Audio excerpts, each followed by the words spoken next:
Puisque tu vas dire la vérité, dis-moi, qui parmi les gens est celui que tu n'aimes pas le plus?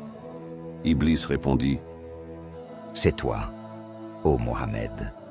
Parmi toutes les créatures d'Allah, il n'y a personne que je déteste plus que toi. Le prophète, paix et bénédiction soient sur lui, demanda, Contre qui as-tu le plus d'animosité et de haine après moi?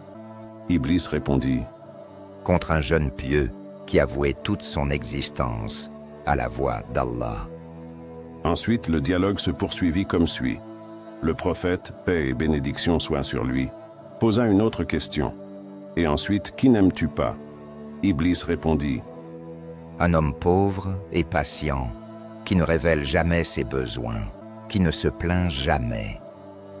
Le prophète, paix et bénédiction soient sur lui, demanda, Alors comment sais-tu qu'il est patient? Iblis dit, Ô Mohammed, il ne révèle pas ses besoins à quelqu'un d'autre. Et quiconque expose ses besoins à quelqu'un d'autre pendant 3 jours consécutifs, Allah ne le compte pas parmi les patients. La patience de ceux qui sont vraiment patients n'est pas semblable à cela. En somme, je discerne sa patience par sa condition, son comportement et son absence de plainte. Le prophète, paix et bénédiction soient sur lui, poursuivit. Et ensuite qui? Iblis répondit, Celui qui est riche et reconnaissant. Le prophète, paix et bénédiction soient sur lui, demanda, Comment sais-tu qu'il est reconnaissant? Iblis dit, Je le sais quand je le vois dépenser son argent honnêtement et le distribuer à sa place. Je sais alors qu'il est un riche reconnaissant. Le prophète, paix et bénédiction soient sur lui, changea ensuite de sujet et lui posa une autre question.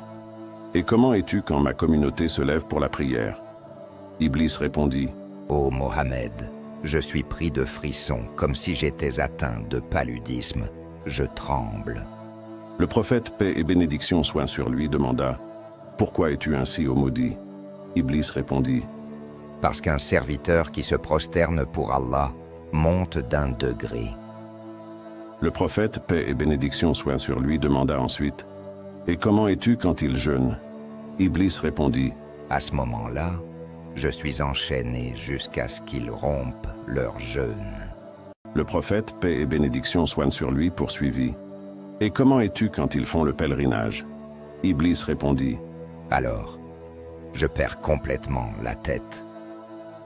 Le prophète, paix et bénédiction soient sur lui, demanda, Et comment es-tu quand ils récitent le Coran? Iblis répondit, À ce moment-là, je fonds comme du plomb fondu dans le feu. Le prophète, paix et bénédiction soient sur lui, demanda finalement, Et comment es-tu quand ils donnent la charité? Iblis répondit, À ce moment-là, ma situation devient très difficile. C'est comme si quelqu'un prenait une scie et me coupait en deux. Le prophète, paix et bénédiction soient sur lui, demanda, Pourquoi es-tu coupé en deux comme ça, ô Abu Moura? En réponse, Iblis dit, Laisse-moi te l'expliquer.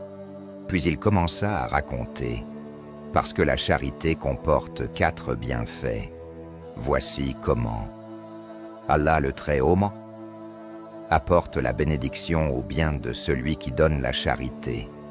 La charité rend la personne bien-aimée de sa communauté. Allah le Très-Haut place un voile entre cet homme et l'enfer. Allah le Très-Haut éloigne de lui les épreuves, les difficultés et les soupirs. Le prophète, paix et bénédiction soient sur lui, posa des questions sur ses compagnons.